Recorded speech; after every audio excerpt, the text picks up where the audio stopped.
자, 그러면 21번 문제를 보도록 하겠습니다. 중개보수에 관한 문제인데 참고로 32회 때 중개보수를 출제 안 했어요. 그렇기 때문에 이 부분이 지금 출제가 예상되고 있는 부분이에요.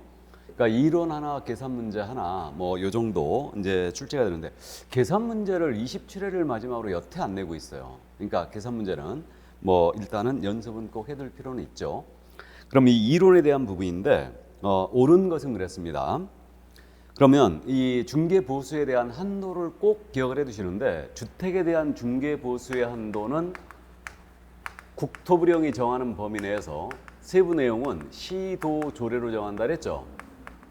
이렇게 돼 있고 주택이 아닌 물건이에요. 주택이 아닌 물건은 국토부령이 그 한도를 직접 정하는 거예요. 그래서 조례로 위임된 사항이 아니죠. 이걸 꼭 주의해 주시고 주택이 아닌 물건에서는 오피스텔인 경우와 오피스텔이 아닌 경우로 나눠놨어요. 그래갖고 모든 오피가 들어가는 게 아니고 그 85제곱미터 이하짜리죠. 전용 면적. 그리고 이제 전용 입식부와 화장실을 갖춘 걸 얘기하는데 이 85제곱미터 이하짜리 오피라면은 이때는 매매 교환은 일방으로부터 0.5%죠. 거래금액 0.5%. 그다음에 임대차 등은 거래금액의 0.4%로 돼 있죠. 이렇게. 그 다음에 이제 OP를 제외한, 이 OP를 제외한 나머지 물건, 상가, 토지, 입광공, 그 다음에 85제곱미터 초과한 OP. 이거는 일방 한도체계로서 거래금액의 0.9%가 되어 있습니다. 최고. 거래 이용 구분이 없죠. 그래서 이 한도 체계를 꼭 여러분들은 정리해 두셔야 됩니다. 그럼 1번 질문이에요. 주택 매매에 대한 중개보수는 거래금액의 0.9%를 한도로 X 나와버려야 되죠. 그래서 주택의 매매, 우리 국토부령이 현재 정하고 있는 게 15억 이상이었을 때 최고 0.7%죠. 임대차는 15억 이상이었을 때 최고 0.6% 돼 있습니다. 그죠? 그렇기 때문에 이 주택의 매매에 대한 중개보수 거래금액 0.9%는 무조건 틀렸죠. 15억 이상이었을 때는 0.7이 최고였으니까요. 자, 그래서 쌍방으로부터 균분화에 반다도 틀렸죠. 일방 한도 체계 우리는. 그래서 일방으로부터 0.7, 0.6으로 돼 있는 거예요. 다음 2번 질문. 전용 면적이 85제곱미터 이하예요. 이하로서 상하수도 시설이 갖추된 오피스텔이죠 지금. 임대차에 대한 중개보수는 0.4%라고 했죠. 그러니까 0.5%, 1000분의 5로 한다. 틀렸죠. 1000분의 4죠. 다음 3번 질문입니다. 이거 복합건물 아주 잘 내는 질문인데 이 복합건물의 경우는 주택의 면적이 2분의 1 이상이었잖아요. 2분의 1 이상이면 전체에 대하여 주택으로 가는 거죠. 주택 면적이 2분의 1 미만이면 전체에 대하여 주택 외로 갑니다. 그렇기 때문에 3번 질문 틀렸죠. 주택의 면적이 2분의 1이라고 그랬어요. 그러면 상가와 주택의 면적이 같았다. 그러면 이때는 주택을 적용하는 거예요. 그렇기 때문에 주택 외가 틀렸죠. 2분의 1이라면 주택을 적용한다. 그게 틀렸고 4번 질문. 토지 매매가 1억 원의 매매 거래를 중개하고 중개보수로 매도인으로부터 100만 원을 받은 경우 금지행위에 해당한다. 알아보셨어요? 그래서 우리 나머지 이 주택 외 중개물 중에 85제곱미터 이하의 OP를 위한 나머지 물건은 최고 한도가 다 0.9%잖아요. 그러니까 토지 매매든 임대차든 토지 상가 이런 것들은 전부 다 일방 최고 0.9%예요. 그럼 1억 원짜리 매매를 중개했다면 그 매수인이나 매도인으로부터 이때 90만 원이 최고 한도 아닙니까? 그러니까 결국은 100만 원을 받았다. 이건 보수 초과죠. 금지행위입니다. 그래서 4번 정답됐고 다음 5번 질문입니다. 이거 점유계정. 동일 중개대상물에 대하여 동일 당사자 간의 동일 기회죠. 동일 기회에 매매를 포함한 그 외의 거래와 함께했다. 뭐만 적용해요? 매매만 적용하는 거죠. 그래서 5번도 틀렸어요. 그래서 임대차에 관한 거래금액만 적용하여 중개보수 받는다. 틀렸습니다. 매매만 적용하는 거죠. 그럼 여기서 지금 빠진 내용이 아주 잘 물어보는 내용 중에 우리 기억하고 있죠? 주택의 소재지 시도조례와 중개사무소 기준 시도조례가 서로 틀렸어요. 그럼 뭘 기준한다? 사무소 기준이죠. 주택 기준이 아닙니다. 그래서 이 점을 주의해 주시고요. 그 다음에 우리 임대차의 경우는 보증금 더하기 월세 곱하기 100을 하여 거래금액 삼는데 이 금액이 5천만 원 미만이 나오게 되면 이때는 보증금 더하기 월세다 곱하기 70을 하여 거래금액 계산해야 되죠.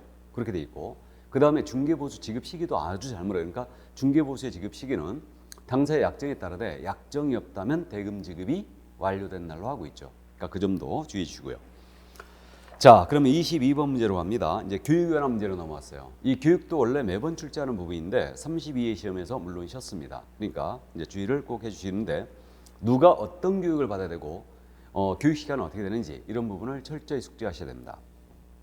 그럼 틀린 것 그랬는데 실무교육 시간은 12시간 이상 16시간 이하로 한다. 틀렸죠? 그러니까 바로 정답 1번이에요. 실무교육은 283이죠.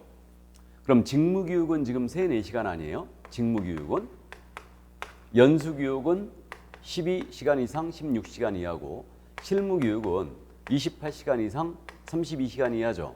그래서 이렇게 돼 있고 그래서 이게 숫자의 연계성이 있어요. 그러니까 기억을 그렇게 하시는데 3, 4, 12 아니에요? 12 더하기 16은 28이죠. 그러니까 283이에요. 이렇게 되고 우리 3244가 있다는 거 기억나세요? 교육 시간이 경매 실무교육. 경매 실무교육은 시간이 3244예요. 그러니까 숫자가 연계성이 있습니다. 이렇게 참고하시고요. 1번 정답 됐고요. 2번 폐업신고 1년 내 중개사무소에 등록을 다시 한다. 그럼 실무교육 받을 필요가 없죠. 맞고요. 3번 질문입니다. 직무교육은 시도의사 또는 등록관청도 실시할 수 있죠. 그 점을 꼭 주의하시고 그 다음 4번 질문입니다. 등록관청, 시도의사, 시도의사, 국세부 장관이에요. 모두 부동산거래사고 예방교육 할 수 있죠. 그럼 사고 예방교육 하기 전에는 10일 전까지 대상자에게 통지 공고하는 거예요. 자, 그래서 4번 질문도 맞고요. 그러면 등록관청은 보조원만 대상으로 사고 예방교육 할 수 있죠. 국토부 장관, 시도의사, 등록관청은 개공 등을 대상으로 사고 예방교육 할 수 있다고 했으니까. 그죠? 자, 그래서 4번 질문 맞고요. 5번 질문입니다. 분사무소 설치할 때는 책임자가 그 설치 신고 전 1년 내 실시하는 실무교육 받아야 되죠. 예, 그래서 그 정도 이해 두시고 연수교육은 2년이 되기 2개월 전까지 통지하는 거죠. 개공과 소공의 대상이고 2개월 전까지 통지입니다. 그 다음에 연수교육 안 받으면 500만 원 이하의 과태료. 이것도 기억해야 되죠. 자, 그래서 교육 정답 1번이었습니다. 그럼 23번 가볼까요? 이제 포상금제. 32회 때 출제가 됐지만 이제 이론적인 내용 이해해 두셔야 되죠. 옳은 것은 그랬는데 부당한 피시 광고 환자를 신고한 경우 포상금을 지급할 수 있다. 틀렸죠? 부당한 피시 광고 아니고 이 포상금은 기본적으로 형벌 대상이어야 돼요. 그러니까 부당한 피시 광고는 500만 원 이하의 과태료 대상 아닙니까? 그러니까 이건 대상이 아니에요. 그러니까 기업공사가 아닌 자가 피시 광고했을 때 1-1이잖아요. 그죠? 그러니까 이자를 신고를 한 포상금을 주는 거예요. 그 밖에 무등록업자, 부정등록자, 등록증, 자격증 양도대여한 자, 받은 자, 그리고 개공이 아닌 자로서 표시 광고한 자, 그리고 또 한 사람이 누굽니까? 부동산 거래를 써 교란 행위한 자. 그죠?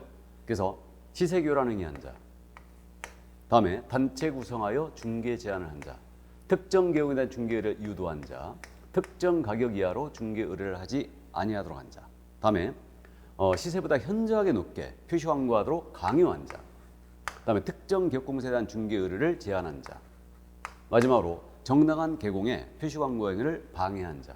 그래서 시단, 유가강제 방해. 요것이 바로 부동산 거래를 써 교란 행위죠.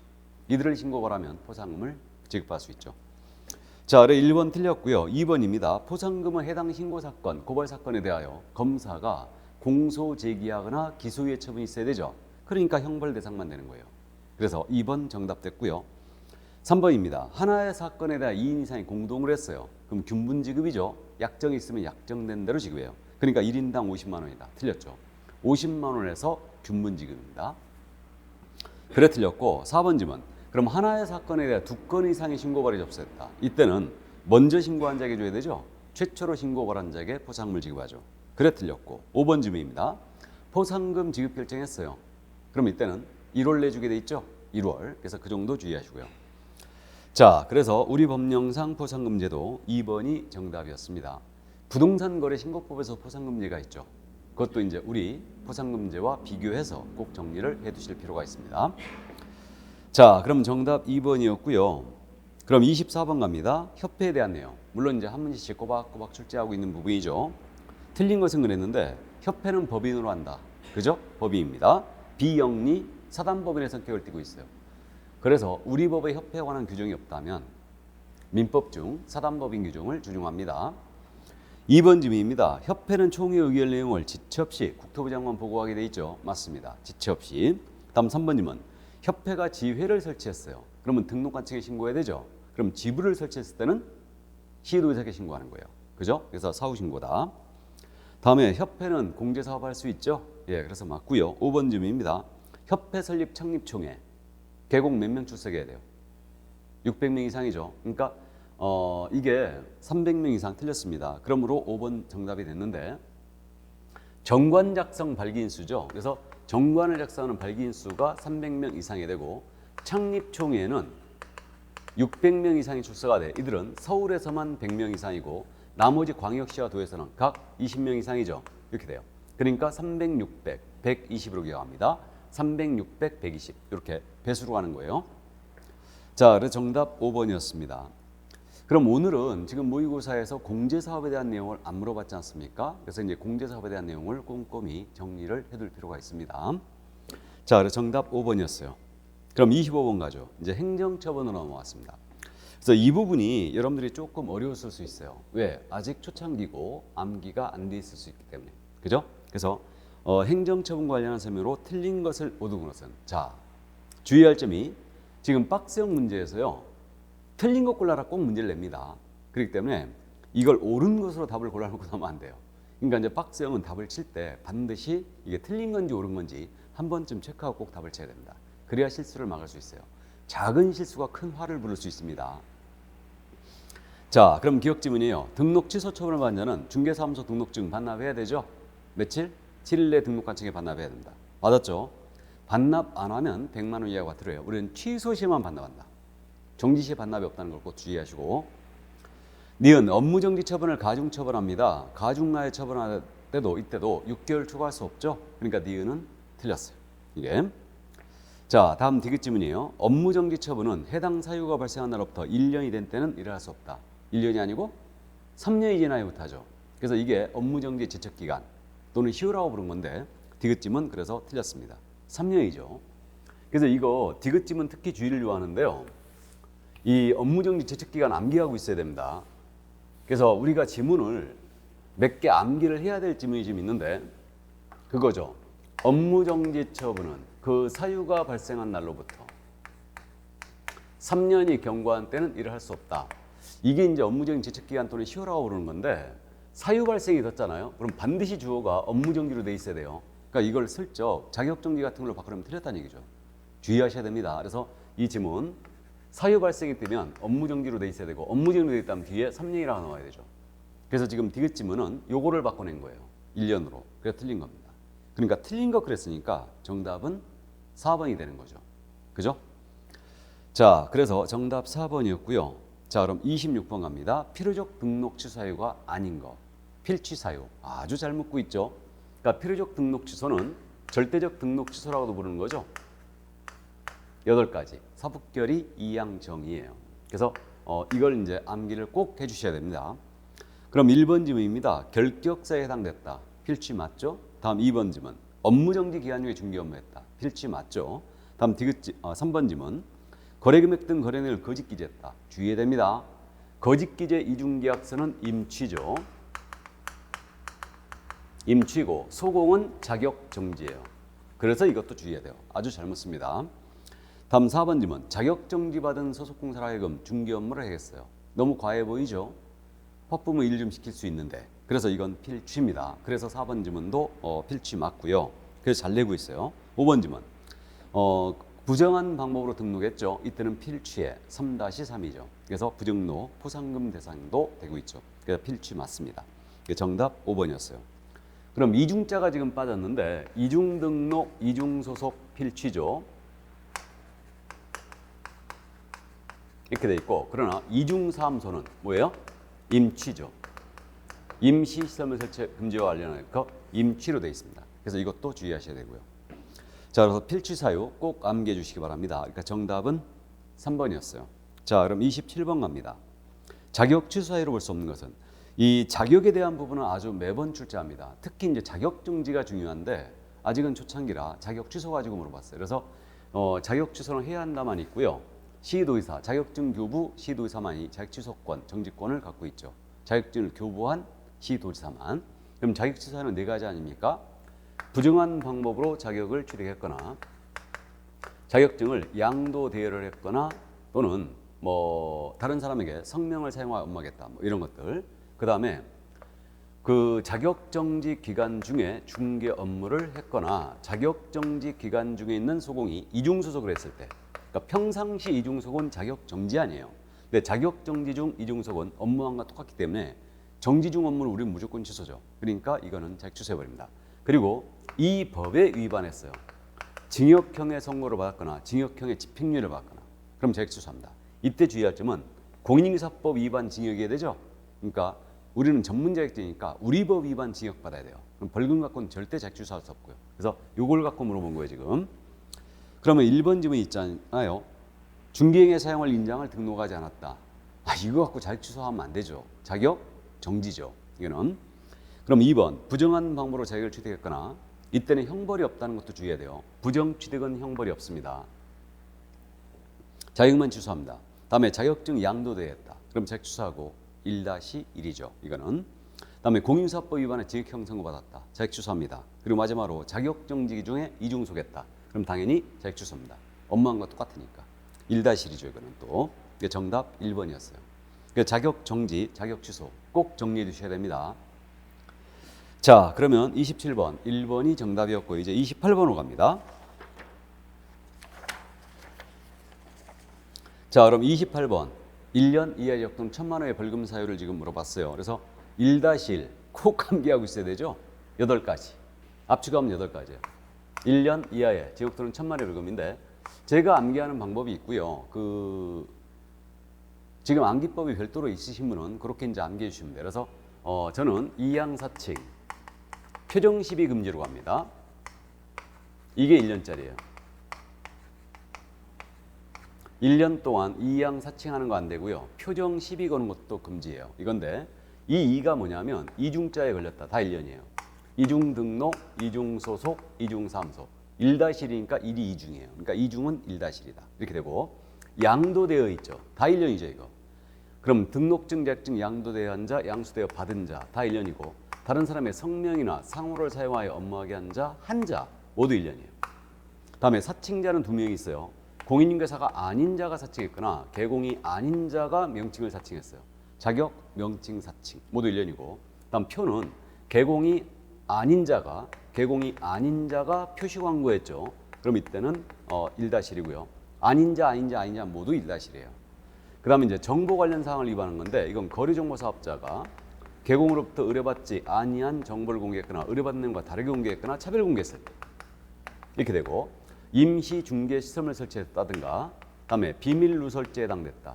그럼 비밀 누설은 반의사 불벌죄죠. 이렇게 되고 금지행위 중에 1년 매, 무, 수, 거죠. 그래서 매매업, 무등록업자와의 거래, 보수초과, 거짓된 언행이죠. 이게 그래서 이거 1년짜리 꼭 암기하고 있어야 됩니다. 그러면 1번 지문은 공인중개사가 아니면서 유사명칭 사용했죠. 자격 사칭이죠. 1-1이고 2번 중개사무소 이전 신고 위반했어요. 우리 법령상 있잖아요. 일단 기본적으로 신고 위반은 100만 원 이하의 과태료 기억해야 돼요. 그러니까 이전 신고 위반, 휴업 신고, 폐업 신고, 기간 변경 신고, 재개 신고 위반. 신고 위반은 100과다. 개시 위반 이런 것들 다 100과죠. 자, 그래서 2번 정답 됐고요. 3번 질문입니다. 매매업 한 자 금지행위죠. 1-1 매무 수거. 다음에 4번 질문. 이거 정보 관련 사항을 위반했죠. 거래정보 사업자가 정자에 걸렸죠. 정자. 의뢰받지 아니한 정보 공개했거나 다른 공개했거나 차별 공개했을 때. 그래서 1-1 맞고요. 5번 질문. 이중으로 중개사무소에 개설한 자. 필취 1년이죠. 이중자니까. 그래서 일단은 1년 맞습니다. 그러니까 정답 2번이었어요. 풀어냈습니까? 자, 그래서 이거 차츰차츰 암기하시면 돼요. 1년짜리 꼭 암기해 주시고. 자, 그럼 29번 갑니다. 과태료 부과권자와 부과 대상자를 물어봤는데 이게 과태료에 대해서는 부과권자 대상자를 제일 잘못 씁니다. 근데 이걸 약간 비틀었어요. 부과 사유와 부과권자를 물어봤습니다. 자, 그러면 과태료도 이제 매번 한 문제씩은 꼬박꼬박 냅니다. 그럼 29번 연결이 옳은 것을 모두 고른 것은 했어요. 옳은 것 기억입니다. 손해배상 책임에 보장에 관한 사항을 설명하지 않았어요. 이거 100과죠. 그래서 이제 100만 원 가지고 100만 원 이하 과태료 사유는 이렇게 암기합니다. 암기법이 있는 분들은 따로따로 쓰시면 돼요. 영등포 휴게소 보자예요. 100만 원 가지고 영등포 휴게소에서 보자. 이렇게 전화하고 있는데 이게 명칭 위반이죠. 그다음에 등록증 미반납. 포가 아니고 표죠. 그러니까 개공이 광고할 때 표시 광고할 사항을 명시하지 않았어요. 아닌 자가 광고하다 걸리면 1-1이에요. 개공이 광고 위반은 100과, 명칭을 개공 위반해도 100과, 아닌 자가 명칭을 사칭하면 1-1이에요. 이렇게 되고, 그 다음에 휴폐업 신고, 기간 변경, 재개 신고 위반, 개시 의무 위반, 그 다음에 사무소 이전 신고 위반, 그 다음에 보증을 설명을 안 했거나 사본 교부를 안 했거나, 그 다음에 자격증 취소했는데 7일 내에 반납 안 했다. 반납 안 했어요. 그럼 100과. 그래서 영등포 휴게소 보자죠. 자, 그래서 기억지문 설명하지 않았다. 100과죠. 근데 보증을 아예 설정 안 하고 업무 시작하면 이건 임취예요. 니은 중개사물의 과장 또는 사실과 다르게 표시 광고했다. 이거 부당한 표시 광고죠. 500만 원 이하가 들어오고 이때는 등록관청. 틀렸죠? 그래서 기억지문도 시도의사가 아니고 등록관청이죠. 등록관청이고 니은 지문 부당한 표시 광고로서 이건 등록관청. 이건 맞았죠? 예, 그래서 니은 지문은 맞습니다. 500만 원 이하가 들어요. 니은은 맞고요. 다음 디귿 지문. 중개사무소 등록증에 개시 의무를 위반했다. 그럼 개시 의무 위반은 100과죠. 이건 등록관청이겠죠, 그럼. 그래서 맞고요. 다음 리을 지문. 운영 규정 내용을 위반하여 정보망을 운영했다. 이때는 지정 취소와 더불어 500만 원 과태료로서 국토부 장관이 부과징수하죠. 그럼 맞습니다. 그래서 틀린 것은 기억분이었어요.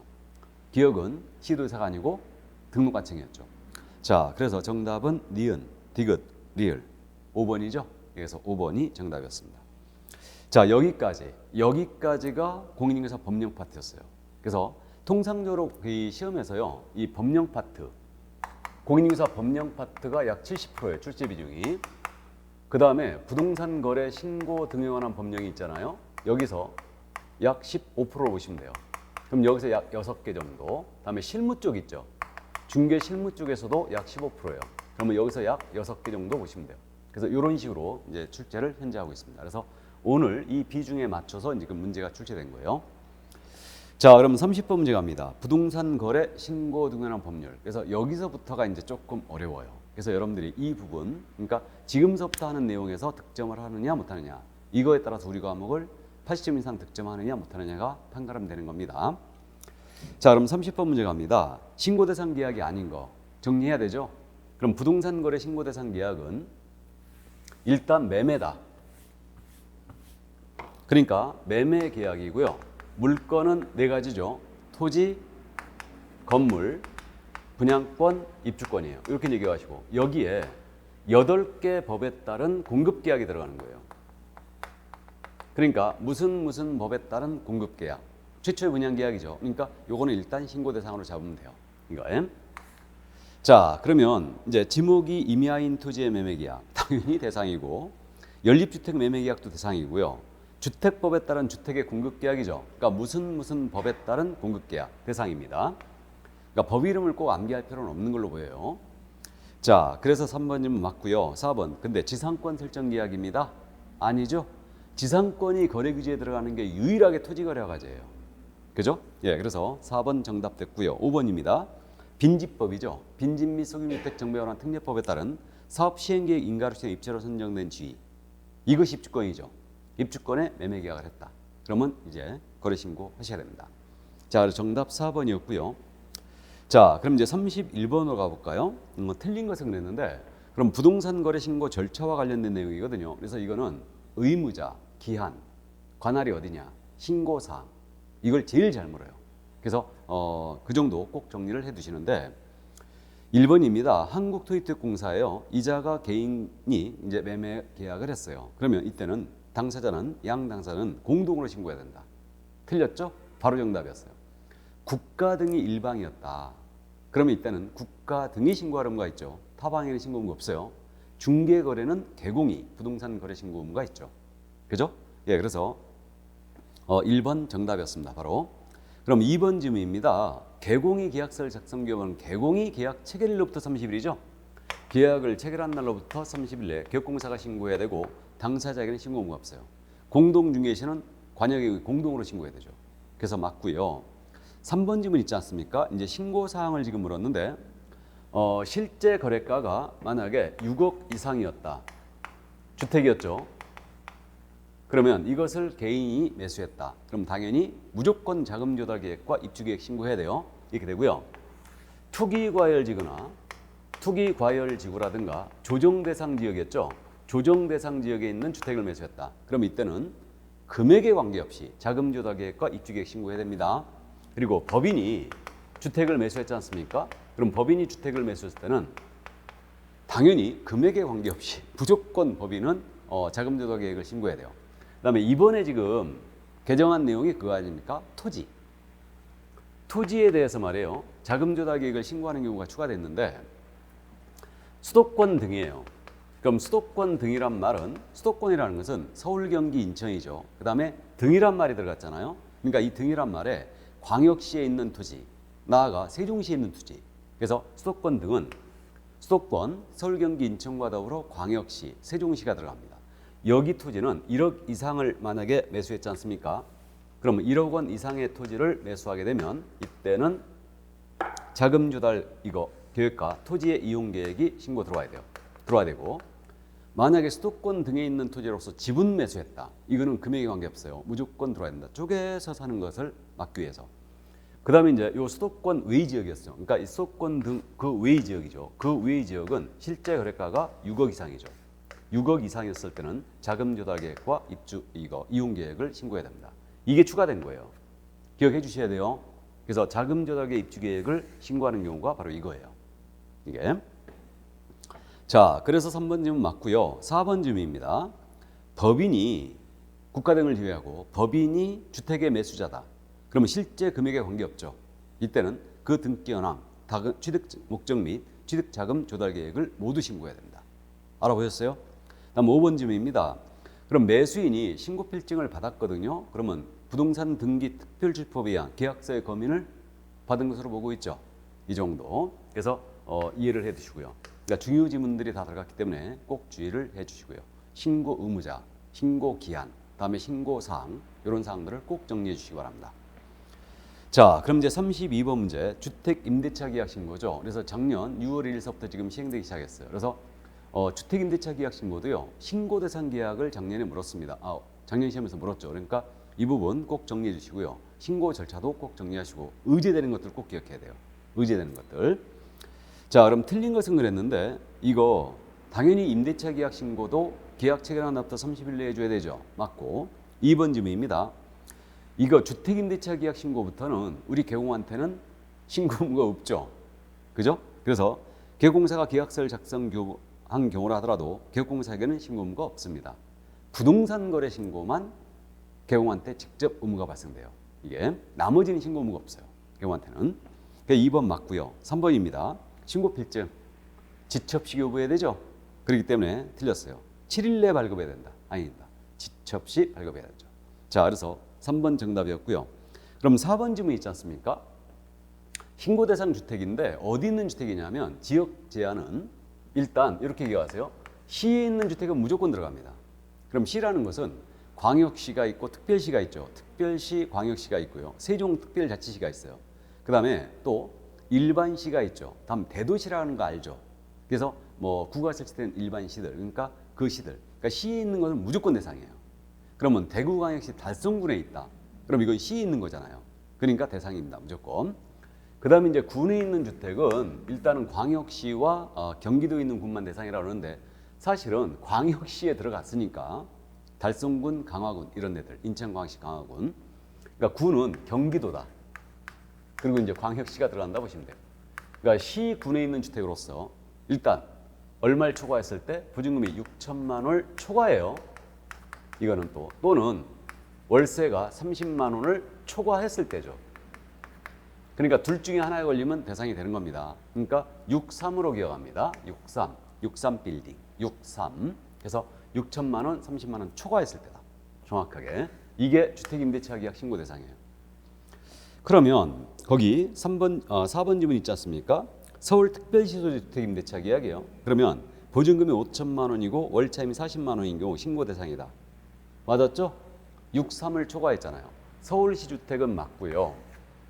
그 다음에 월세가 40만 원이니까 이제 대상이 된 겁니다. 자, 4번 맞고요. 5번입니다. 의제되는 거죠. 임차인이 주민등록법에 따라 전입신고를 했다. 그러면 전입신고하게 되면 이 임대차 신고한 것으로 본다고 했죠. 단 임대차 계약서를 내거나 임대차 신고서를 내야 됩니다.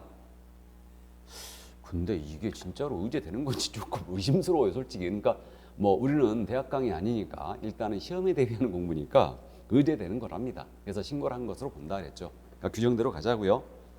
근데 뭐 동사무소 가고 임대차 계약서 내면 되는 건데 반드시 뭐 주민등록 신고해봤자 이거 임대차 계약서 내라 한다면 이게 무슨 간주입니까, 사실. 그러나 이제 그렇게 의제된다는 거 이해해 두시면 됩니다. 자, 그럼 정답 3번이었어요. 자, 그럼 33번 가볼까요? 이제 외국인 취득 특례에 관한 내용이거든요. 이 특례에 대한 부분은 매번 출제하죠. 그러니까 이제 이거는 뭐 속된 말로 치사하게 문제를 내는 경우들이 있어요. 그러니까 꼼꼼히 좀 챙겨달라는 얘기죠. 정확하게. 그러니까 요 신고 의무에 대한 사항, 다음에 허가 의무에 대한 사항, 이제 계약 원인, 계약의 원인, 계속보이 신고가 있죠. 계약 원인만 60일이에요. 단 계약 중에 매매 계약은 30일입니다. 부동산 거래 신고니까. 맞죠? 나머지 이제 계약 외 원인, 계속보이 신고는 6개월이죠. 이렇게 되고 허가 대상 지역 암기해야 되죠. 군문생야예요. 군사 문화는 야생이다. 군문생야. 군사기지 및 군사시설 보고요. 문화재 보고요. 생태경관 보존지역, 야생생물 특별보호구역이죠. 이 지역은 허가받고 취득해야 돼요. 허가 불허가 처분은 15일 내에 주게 돼 있죠. 안 받으면 무효. 맞죠? 2년에 2천. 이렇게 기억하시고 신고는 60일짜리 위반은 300만 원 과태료, 6개월짜리 위반은 100만 원 과태료죠. 이 정도. 그러니까 신고 허가제를 정확하게 기억해 두셔야 됩니다. 그럼 1번입니다. 외국인의 정의 꼭 물어보죠. 그러면 2분의 1을 꼭 기억해야 돼요. 그러니까 외국인 등의 범위, 내국 법인일지라도 구성원, 임원, 사원, 의결권, 자본금의 2분의 1 이상이었다. 그럼 이제 외국인이죠. 국제연합 다 들어갑니다. 외국 단체 들어갑니다. 다음에 이제 그 시민권자가 외국인이죠. 영주권자는 아니에요. 자, 그래서 1번 맞고요.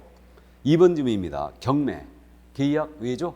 상속, 판결, 경매, 환매권 행사, 합병, 건물의 신축, 증축, 재축. 이게 계약 외 원인이에요. 이때는 취득한 날로부터 6개월 내신 거죠. 그러니까 틀렸어요. 취득한 날로부터 60일 틀렸습니다. 6개월 정답이었어요. 2번 정답이고, 그 다음 이제 3번입니다. 허가를 위반했다, 외국인이. 이때는 효력이 발생하지 않죠. 이렇게 되고요. 다음에 4번 질문입니다. 허가 신청은 들어가게 되면 15일 내 허가 불허가 처분해 주게 돼 있죠. 그래서 이거는 허가의 기속성이 있어요. 지정 목적 달성에 지장을 주지 않으면 허가를 해주게 돼 있습니다. 그래서 15일 맞고요. 그다음 이제 외국인은 국내 부동산 등을 취득하면 별도 관리하고 있죠. 그래서 그 관리가 그렇게 되지 않습니까? 이게 외국인이 신고나 허가 신청이 자주 있는 게 아니죠. 그러니까 우리 신고관청은 외국인이 들어왔잖아요. 그러면 시도의사에게 자주 있는 게 아니니까 분기 종료한 날로부터 분기마다 보고하는 거예요. 그러니까 분기 종료한 날부터 한 달 내에 시도의사에게 이거 외국인의 신고 허가 내용을 제출해주면 이 TC서는 쫙 모아서 다시 한 달이죠. 다시 한 달 내 국토부 장관에게 이 사실을 일단은 제출을 하게 돼 있습니다. 그러니까 결국은 이게 한 달 한 달이죠. 지금 이렇게 해주면 되고, 세종시장은 자기 상급기관의 시도사가 없으니까 세종특별자치시장은 국토부 장관한테 직접 제출합니다. 분기 종료한 날부터 1월이죠. 이렇게. 그래서 요거 5번 지문이 그 얘기예요. 자, 그래서 특별자치시장, 세종시장이죠. 분기 종료한 날부터 1개월 내에 국토부 장관을 직접 냅니다. 그래서 맞았죠. 그러니까 정답 이제 2번이었고요. 그래서 신고제, 허가제 정확하게 기억하시고, 부동산 거래 신고를 했거나 외국인이 나아가서 토지거래 허가증을 받았다. 그럼 외국인 취득특례 일단 면제하죠. 신고나 허가를 면제합니다. 특례에 따른 신고나 허가를. 자, 그래서 정답 2번이었어요. 자, 그럼 34번 갑니다. 이제 토지거래 허가제로 들어왔어요. 그래서 이 토지거래 허가제 뭐 통상 이제 한 문제는 꼬박꼬박 내고요. 작년 시험에서는 이제 토지거래 허가제 관련해서 일단 두 문제를 냈고, 이제 그 포상금제 이런 내용도 같이 물어봤죠. 일단. 자, 그럼 이제 34번 봅니다. 토지거래 허가제 관한 서면으로 옳은 것을 모두 고른 것은 그랬어요. 그럼 기억입니다. 토지거래 허가구역 지정은 허가구역의 지정을 공고한 날부터 5일 후에라고 해서 한다. 잘 내는 지문이죠. 맞았고, 니은 지문입니다.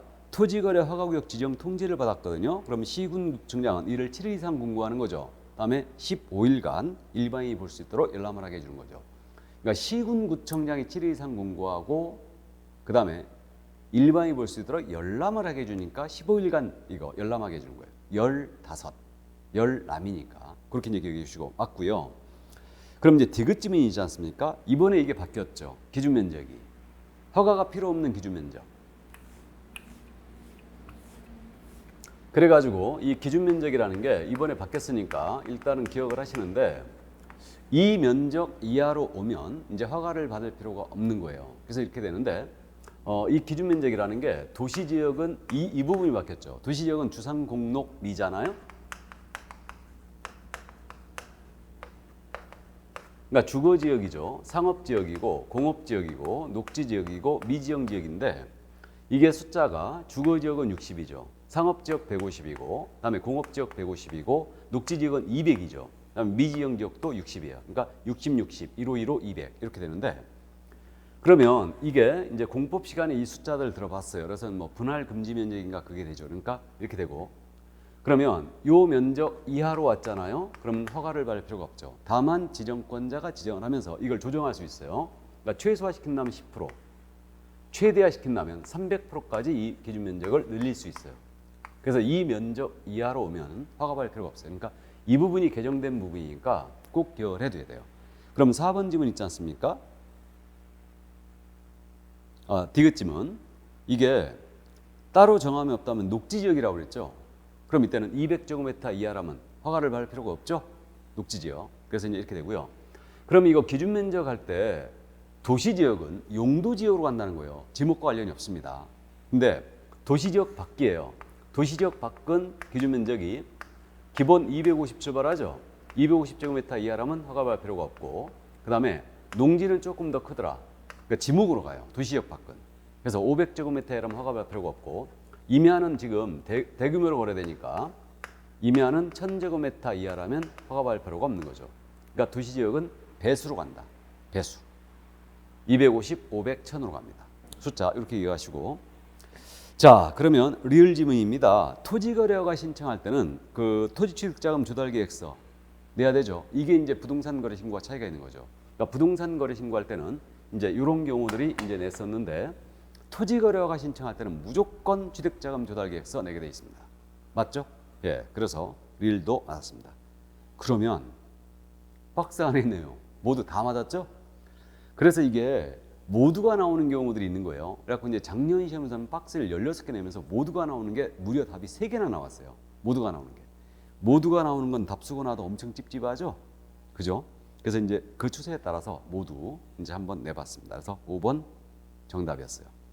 자, 여기까지가 이제 부동산 거래 신고 동일한 법령이었습니다. 그래서 이번 지금 첫 모의고사라 일단은 초창기라 이 부분을 5개밖에 안 낸 겁니다. 이게.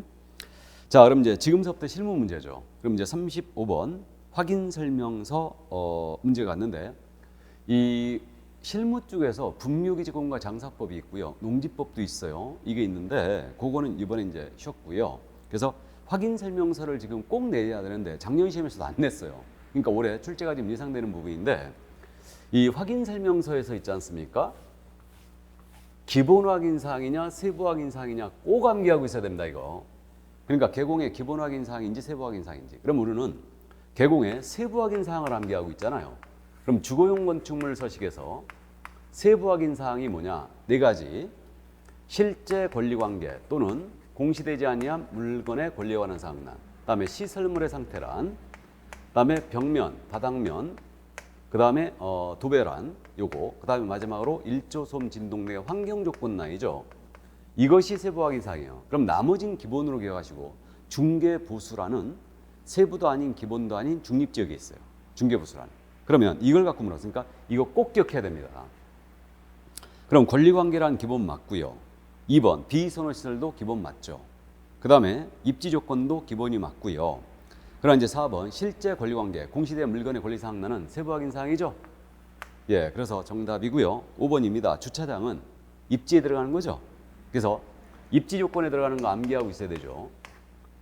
일단 도로, 대중교통수단, 주차장은 시설에 들어가는 거 아니에요. 입지에 들어가는 겁니다. 그다음에 교육시설, 판매시설, 의료시설이죠. 이게 바로 이제 입지에 들어가는 거예요. 그래서 요거 이제 개별적으로 암기해 주시고요. 이게 정답 4번이었습니다. 그리고 이제 개별적으로 또 암기를 좀 해야 될 게 우리 임대차 중개할 때 주거용 서식에서 기재를 안 하거나 생략할 수 있는 거 암기해야 되죠. 그래서 임대차 중개할 때 기재를 안 하거나 생략할 수 있는 게 4가지 있지 않습니까? 공법상 이용자 및 거래규제. 그 다음에 또 뭐가 있어요? 개별 공시지가, 건물 공시가격. 마지막에 뭐예요? 취득 관련 조세. 이건 아예 기재하지 않습니다. 그러니까 요거 암기를 해줘야 되고요. 31회 시험에서는요, 공통사항을 물어봤죠? 네 서식의 공통이 뭐냐? 요건 여러분들이 이제 공부가 끝나가면서 네 서식에 공통으로 들어갈 게 뭘까? 암기하지 말고 이해를 하시기 바랍니다. 그러니까 네 서식에 물건의 표시, 권리관계란 중에 등기부 이상난, 다음에 실제 권리관계도 써야 되죠. 미공식을 써야 되니까 공통이고요. 그 다음에 뭐 거래 예정 금액이라든가 중개 보수란 이거. 그래서 이런 것들이 다 이제 공통사항 아니겠습니까? 맞죠? 그래서 이제 이 정도 암기하지 말고 이해를 꼭 하시기 바랍니다. 됐죠? 자, 그러면 이 정도. 그래서 확인 설명서 문제를 봤고요. 이제 36번 문제. 그 부동산 실명법이지 않습니까? 그래서 이 실명법 문제가 나왔는데 거의 뭐 민법 문제죠, 이거.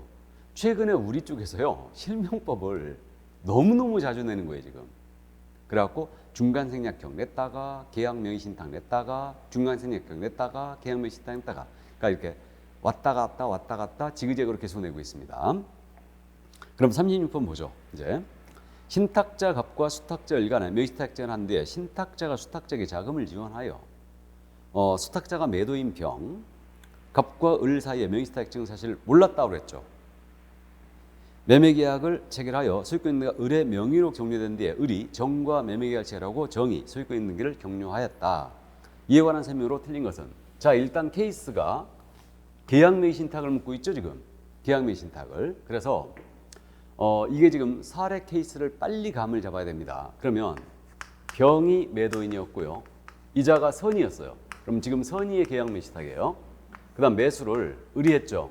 을이 매매계약 체결했고, 그 다음에 갑은 명의신탁 약정을 맺고 뒤에서 숨어서 자금을 지원했네요. 그리고 등기를 병으로부터 을에게 바로 이렇게 돌리고 이 을이 정에게 이 부동산을 팔아치웠대요. 계약명의신탁의 전형적인 모습으로서 선의의 계약명의신탁이죠. 그러면 약정 무효죠. 이 약정은 당연히 무효고, 그다음에 이자가 선이었으므로 선이었으니까 등기 유효, 매매계약도 유효. 그러면 이자가 지금 수탁자가 된 거죠. 이자가 신탁자가 됐고요. 그럼 제3자 팔았다. 그러면 선악불문 취득이죠. 다만 적극 가담하면 취득 못한다고 봐야 되죠. 이렇게 되는데 이걸 물은 거예요, 지금. 자, 그럼 1번 갑과 을의 명의신탁증은 무효다. 맞죠? 무효. 2번 을의 명의로 격려된 소유권 등기는 유효하다. 맞죠? 등기 유효. 다음에 을과 정 간의 매매계약은 유효죠. 맞고요. 다음에 4번 정이 명의신탁증 사실을 알았다면 정은 소유권 취득할 수 없다. 이거 선악불문 취득이죠.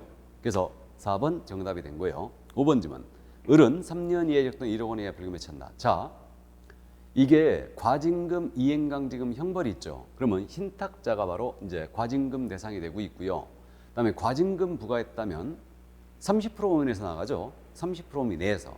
이행강제금은 1차 이행강제금 10%, 2차 이행강제금은 20%예요. 그러니까 과징금 부과였던 1년이라면 10%, 다시 1년이라면 20%가 나갑니다. 이행강제금 1차, 2차가 나가고 형벌은요. 5의 3일로 기억하세요. 신탁자는 5이고 수탁자는 3일로 처벌합니다. 5위는 몇 년 가요?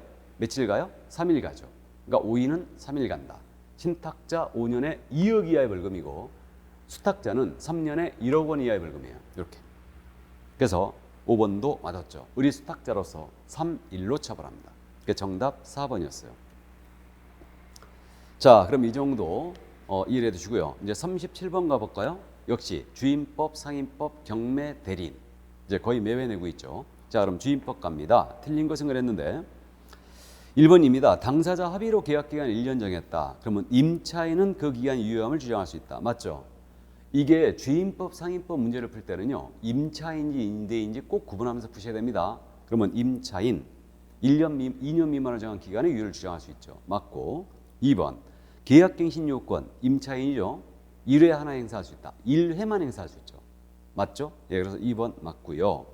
그럼 이거죠 뭐. 이거 1회라고 했으니까 만약에 최초에 2년을 했고 그 다음 묵시갱신이 됐어요. 그 다음 또 묵시갱신이 됐어요. 그래서 이제 6년을 살았는데 이번엔 이제 임대인이 나가라 합니다. 그러니까 갱신 요구를 해버리는 거죠. 가능하죠. 이렇게 1회 하나 한다. 다음에 이제 3번입니다. 임차인의 계약갱신 요구에 의하여 계약 갱신된 경우 임차인은 계약기간 중도에 임의적으로 계약의 해지를 통지할 수 없다. 주의해야 됩니다. 주임법상 계약갱신 요건은 임차인이 언제든지 해지할 수 있어요. 근데 상임법상 계약갱신 요건은 그래 갱신했잖아요. 임차인은 함부로 해지 못하죠. 근데 주임법은 해지를 인정해요. 그러면 해지 통지, 묵시갱신처럼 해지 통지해버리면 3개월 지나면 임대인이 이 통지를 받았다. 효력이 발생하죠. 그래서 3번 틀렸어요. 언제든지 주임법, 갱신 요구에 갱신됐다 하더라도 해지할 수 있다. 근데 상임법은 안 된다. 해지가. 자, 그래서 3번 질문 정답이었고요. 4번입니다. 임차권 등기명령 집행에 따라 임차권 등기가 끝난 주택을 그 이후에 임차한 임차인은 보증금 중 일정액. 자, 밑줄 읽어보세요. 보증금 중 일정액을 다른 담보권자보다 우선에 변제할 권리. 이게 뭐예요? 이게 최우선 면제예요. 그러니까 최우선 면제라는 표현을 알아두셔야 됩니다. 보증금 중 일정액으로 하면 이건 최우선 면제예요. 후순위 권리자, 기타 채권자 우선에 변제할 권리. 이것은 우선 면제권이죠. 그러면 임차권 등기 명령에 따라 임차권 등기가 된 주택. 그 이후에 임차하는 임차인이에요. 소액 임차인을 제외 최우선 면제권? 없어요. 그러니까 4번 질문 맞습니다. 근데 우선 면제권이 있죠. 확실자 찍었다면. 그래서 4번 질문 맞고요. 5번 질문. 소액 임차인의 최우선 면제권은 낙찰가 2분의 1 범위 내에서만 인정하죠. 이건 상임법하고 똑같죠. 2분의 1. 그래서 정답 3번이었습니다. 자, 그러면 38번 가볼까요? 상임법 문제죠. 그러니까 38번 상가건물 임대차보법인데 이 상가건물 임대차보법은요. 여러분들이 꼭 명심할 게 아주 잘 물어보는 게 뭐냐면 상임법은 보증금 제한을 하고 있잖아요. 그래서 이 보증금 제한 꼭 암기하고 있어야 돼요. 그러니까 이거 환산보증금인데 월세 곱하기 100을 하여 합계하게 돼 있죠. 그래서 이제 서울특별시 소재 상가 임대차였다. 그러면 이때는 9억 이하에 돼요. 그다음에 서울을 지휘한 과밀 억제 권역. 여기는 6억 9천이죠. 이거 이하로 와야 되고. 그다음에 광역시의 경우는 이때는 그 5억 4천 이하로 와야 되고 기타 지역은 얼마예요? 3억 7천 이하로 와야 되죠. 그러니까 그래야 전면적인 적용이 되는 거예요. 인천광역시는 물론 과밀 억제 권역을 적용합니다. 그렇게 하고요. 광역시 있는 군 지역들은 전부 다 기타 지역 적용하죠. 그러니까 9억이고요. 69, 54, 37 이렇게 이제 기억합니다. 그러니까 환산보증금이 이 금액 이하로 와야지만 전면적인 적용이 된다. 그럼 이 금액을 초과했을 때 보호되는 규정이 뭐냐? 이걸 꼭 기억하고 있어야 돼요. 그러니까 이 금액을 넘어서더라도 초과했을지라도 보호되는 규정이 일단은 기억할 게 대항력 규정 보호받아요. 그죠? 그다음에 권리금 보호 규정 보호받죠. 그다음에 3기 차임 연체했을 때 계약 해지할 수 있다는 규정이 있죠. 보호되죠. 그다음에 이번에 신설한 거 1급 감염병이죠. 그러니까 코로나 등으로 1급 감염병 등으로 영업 제한을 3개월 이상 받는 바람에 임차인이 폐업을 해버렸어요. 그러면 해지할 수 있죠. 영업 폐지로 인한 폐업으로 인한 해지를 했다. 그러면 이때는 3개월 지나면 해지율이 발생하거든요. 이 규정도 전면적인 적용을 해요. 보증금에 관계없이. 나아가서 갱신 요건이 있죠. 보증금 제한을 넘어서더라 보호하고 있고 그다음에 표준계약서 규정이 있죠. 법무부 장관이 정하여 사용을 권장할 수 있다. 그래서 이 표준계약서 규정은 의미가 없는데 이 규정도 보증금에 관계없이 적용돼요. 그러니까 이거 꼭 암기하고 있어야 돼요. 대권은 3기를 요구하는 게 표준이죠. 이렇게. 그래서 대권은 3기 요구 표준. 이렇게 이제 암기 꼭 해주셔야 됩니다. 이게 전면적인 적용이 되는 거예요. 그러니까 상가 임차인 모두 보호되는 거죠. 보증금 제한을 넘어섰더라도 보호되는 규정 이거예요. 꼭 암기하고 있어야 됩니다. 아주 중요합니다. 자, 그럼 오늘은 그 각도에서 물어본 게 아니에요. 그러면 임대차 기한이 1년 있고 보증금 1억에 월세 30만 원이었습니다. 이렇게 되면 이거 보증금 제한으로 들어왔죠? 그래서 서울시 소재 상가였잖아요. 그러니까 보증금 제한 들어왔습니다. 9억 이하로 온 거예요. 그럼 옳은 것을 모두 승인했는데 최초 임대차 기간을 포함하여 10년을 초과하지 않은 범위 내에서 계약갱신 요구할 수 있다. 맞죠? 최초 임대차 포함이에요. 10년 초과하면 갱신 요건 행사하고 있고요. 다음에 니은입니다. 임대인이 동의를 받아 전대차 계약을 했어요. 그럼 전차인 보호 규정이 있죠. 갱신 요건 대위 행사되고요. 증액 제한 보호 받고 맞죠? 3기 차임냈을 때 계약할 수 있다. 이 규정 보호 받죠. 이게 그래서 니은짐은 맞고요. 디귿짐은 있지 않습니까? 이거 증액 제한이 상가는 지금 100분의 5 아닙니까? 중개도 주택 임대차 계약도 5% 제한이죠. 그래서 20분의 1 초과할 수 없으니까 5% 제한이죠. 증액 제한은. 그러면 월 차임을 10만 원 증액 청구하는 것은 초과하지 않는다. 틀렸죠? 그러니까 월세가 지금 30만 원이잖아요. 그러니까 결국은 30만 원이니까 5%라면 일단 15,000원이에요. 그러니까 10만 원은 엄청나게 올린 거죠. 그 다음에 이제 1억 원, 보증금 1억 원이잖아요. 이것도 올려봤자 5%니까 500만 원 아닙니까? 그럼 500만 원을 월세로 전환시켜갖고 월세로 환산시키더라도 10만 원 절대 넘어섰어요. 그래서 디귿은 10만 원 절대 증액 청구할 수 없죠. 이거는 자 그러므로 디귿짐은 틀렸습니다. 그래서 정답은 3번이었어요. 기억 니은이 옳은 지문이었죠. 이때 말이에요.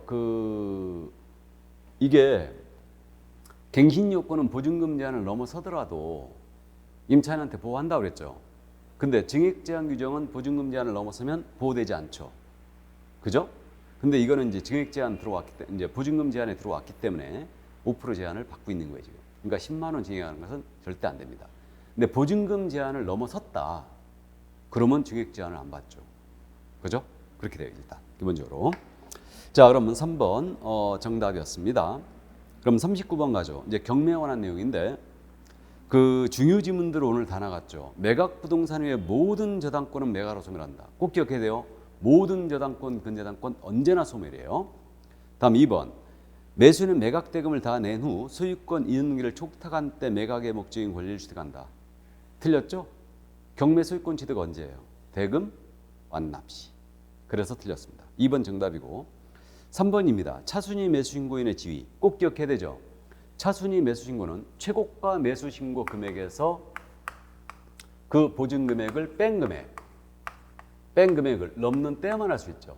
그럼 최고가가 예를 들어서 5억이었다. 그 다음에 최저 매각가가 만약에 4억이었다면 보증금 4천만 원이죠. 그럼 4천만 원을 빼면 차순위 매수신고는 이 경우에는 4억 6천을 초과하여 입찰한 자만 차순위 매수신고할 수 있죠. 그래서 3번님은 맞고요. 그럼 4번님은 매수신청 보증금은 최저 매각가의 10분의 1이라는 걸 꼭 기억해야 돼요. 그러니까 매수신청 금액의 10분의 1이 아닙니다. 그래서 4번도 맞습니다. 그럼 매수신청의 보증금은 최저 매각가의 10분의 1이에요. 근데 항고보증금 있죠.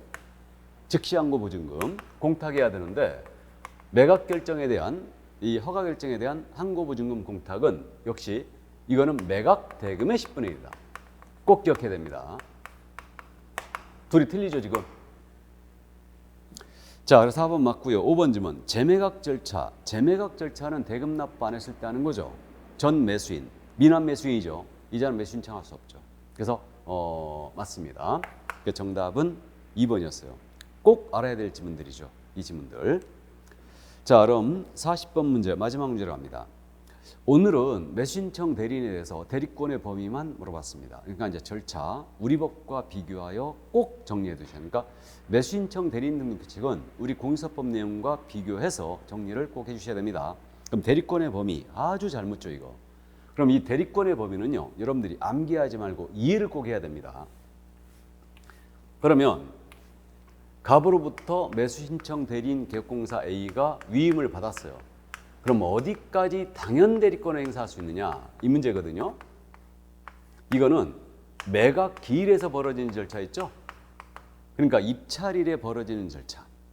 그거만 대리할 수 있다. 그럼 결론적으로 인도명령 신청이라든가 즉시항고 대리 이런 거 다 안 된다는 얘기예요. 그래서 그 매각 기일에서 벌어지는 절차만 대리할 수 있다. 그럼 매각 기일에서 입찰표 작성 제출하고 있죠. 대리할 수 있고. 그 다음에 보증금 제공하는 거 대리할 수 있죠. 그 다음에 떨어지면 바로 보증금 돌려받죠. 보증을 돌려줄 것을 요구하는 게 대리할 수 있고.